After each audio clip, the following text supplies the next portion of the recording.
This is Through Her Eyes, episode 2. People always ask if I remember the accident. Truth is, I don't. Trauma has a strange way of protecting us. It lets us skip the laughters, but stills the moment everything fell apart. What I remember isn't the crash. I remember waking up to a world that had forgotten how to make sense. There was a steady beeping beside me. Voices echoing in and out like distant echoes. Everything smelled clean, too clean. I remember trying to open my eyes. I thought they were still closed. So I blinked. Once, twice, nothing.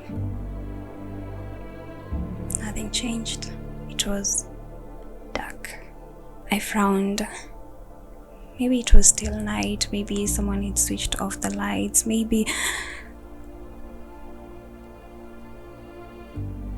Joy?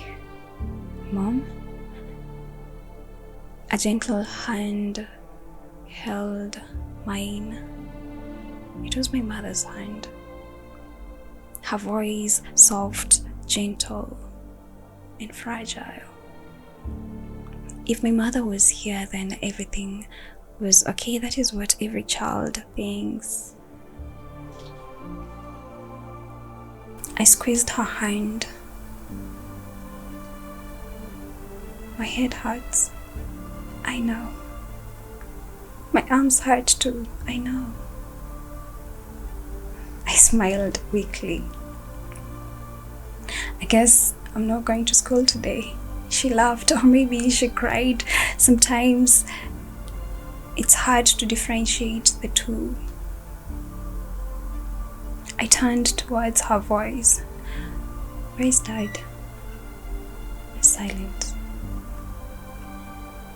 My mom's voice almost broke. She didn't have to finish her statement. I already knew before she completed it. Dad was no more. There are moments when life slows down, but at times it stops completely. I didn't cry, I didn't scream. I was just waiting for someone to come and tell me they had made a mistake, that there was another family, another father, another accident, but no one did. I reached for my mother's face. I wanted to make sure she was real. I wanted to make sure I wasn't dreaming, but all I found was darkness. I laughed. Not because anything was funny, because sometimes the mind refuses to accept what the heart already knows. Mom? Why can't I see you?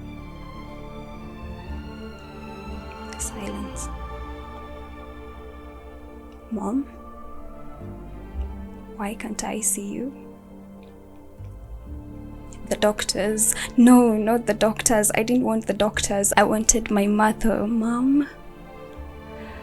She started crying. She didn't have to tell me. Not because she didn't want to, because she couldn't. Some truths are just too heavy for words. The darkness wasn't going away. I remember lifting my hands to my face and opening my eyes as wide as I could. I blinked again, waiting. Nothing. Just nothing. I had spent 16 years thinking darkness only existed at night. No one ever tells you that sometimes darkness can come in the middle of the day. The next few days were filled with blood, voices, doctors explaining to me things that I didn't want to hear, nurses encouraging me, saying everything was going to be okay, family members whispering outside, thinking that I couldn't hear. Everyone spoke about my future, but no one asked if I actually wanted it. Looking back, I don't blame them. They were also grieving.